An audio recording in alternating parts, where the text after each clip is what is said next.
Product दे रहे हैं एस्टमाडॉग के साथ अगर कॉम्बिनेशन बना के, तो ठंडा सामान बहुत ज़्यादा नहीं देना है, ठीक है।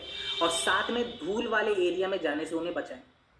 अगर किसी को स्किन एलर्जी की समस्या है, उसे ऑयली फूड ना दे और बहुत ज़्यादा तीखा सामान ना दे, ठीक है। तो ऐसे बेसिक परहेज जरूर आप नोट डाउन कर लें।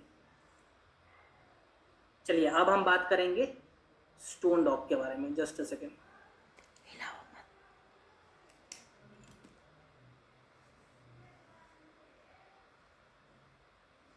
चलिए स्टोन डॉग के बारे में बातें की जाएगी। बेसिकली ये पथरी जो केस, पथरी का जो केस बढ़ जाता है, खास करके किडनी स्टोन में, किडनी स्टोन को देखते हुए प्रोडक्ट का निर्माण हमारी कंपनी ने करा है। सो आईसीएमआर का एक डेटा के बारे में आपको कोट करूं तो भारत में 15 से 20% लोगों में जो किडनी स्टोन के चांसेस है वो बढ़ने लगते हैं। और एक डेटा में ये बताया गया, एक सर्वे में ये बताया गया कि हर 5 साल में जो स्टोन रिपीट होने के जो चांसेस है वो 50% से ज़्यादा बढ़ जाते हैं, ठीक है। करा लेते हैं, लेकिन सर्जरी के बावजूद भी 3 में से 1 इंसान में जो स्टोन रिपीटेशन की समस्या है वो बढ़ जाती है, और सर्जरी का जो अलग कॉस्ट है वो बहुत ज़्यादा होता है। यहाँ पे जो हमने स्टोन डॉग बनाया है, ये स्टोन डॉग बेसिकली किन तरीकों से काम करेगा मैं आपको बता देता हूँ। सबसे पहले तो इसके अंदर पाषाण भेदा का हमने इस्तेमाल करा हुआ है। पाषाण भेद बेसिकली इसको स्टोन ब्रेकर कहते हैं। तो ये स्टोन को छोटे छोटे टुकड़ों में तोड़ने का काम करता है।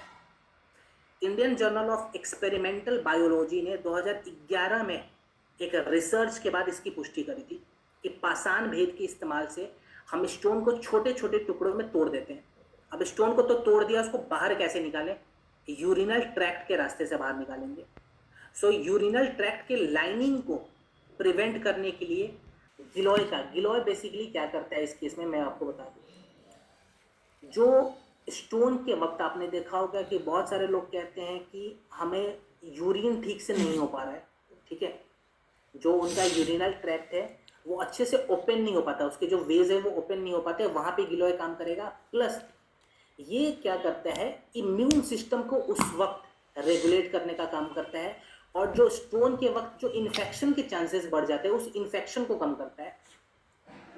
इसके अलावा आपने देखा होगा कि बहुत सारे लोग बोलते हैं कि स्टोन के वक्त हमारे जो एब्डोमेन एरिया है, जो हमारा यूरिनल ट्रैक्ट है, जो किडनी वाला हिस्सा है, वहां पे दर्द बहुत ज़्यादा बढ़ जाता है। दर्द से रिलीफ दिलाने के लिए इसके अंदर गोखरू का इस्तेमाल करा हुआ है। और पुनर्नवा है, ये प्रॉपर किडनी के इन्फ्लेमेशन को कम करता है। यानी कि स्टोन के वक्त जो किडनी में स्वेलिंग आ जाती है, उस स्वेलिंग को कम करने के लिए इसके अंदर पुनर्नवा का इस्तेमाल करा हुआ है। सो ये प्रोडक्ट इस्तेमाल कैसे करना है? देखिए, अगर आप कोई एलोपैथी मेडिसिन ले रहे हैं, सबसे पहले तो मैं बता दूं, बहुत सारे लोग स्टोन वाले केस में एलोपैथी मेडिसिन लेते हैं, तो आप एलोपैथी मेडिसिन के साथ साथ भी इस्तेमाल कर सकते हैं। लेकिन आपको करना क्या है, एलोपैथी मेडिसिन लेने के 1 घंटे के बाद इसका इस्तेमाल करें। एकदम से नहीं ले ले, 1 घंटे का एक गैप लगा दे, ठीक है। 10 से 20 ml का इसका डोज रखेंगे, खाना खाने के बाद दिन में 2 बार। अगर इसके फायदे को आप बढ़ाना चाह रहे हैं तो इसको गुनगुने पानी के साथ जरूर लें, और कम से कम 40 से 60 दिनों का एक साइकिल मेंटेन करें। बिना गैप के 40 से 60 दिनों तक आपको प्रोडक्ट का इस्तेमाल करना है। परहेज में क्या क्या परहेज करना है मैं बता देता हूँ। बीज वाली सब्जियां ना खाएं, जैसे टमाटर वगैरह, बैंगन वगैरह। फलों में भी जिसमें बीज बहुत ज़्यादा होते हैं वैसे फल ना खाएं। साथ ही साथ दूध से थोड़ा परहेज रखें थोड़े समय तक, क्योंकि दूध में कैल्शियम की मात्रा ज़्यादा होती है और स्टोन बनने के जो चांसेस है वो बहुत जल्दी बढ़ सकते हैं, तो थोड़े समय तक दूध से बचना है। पानी जितना हमारे शरीर को चाहिए उससे 1 लीटर ज़्यादा पिएंगे। सपोज करो मेरे बॉडी को अगर दिन में 3 लीटर पानी चाहिए, तो मैं कम से कम अब 4 लीटर पानी पीऊंगा, ताकि मेरा यूरिनल फ्लो बना रहे।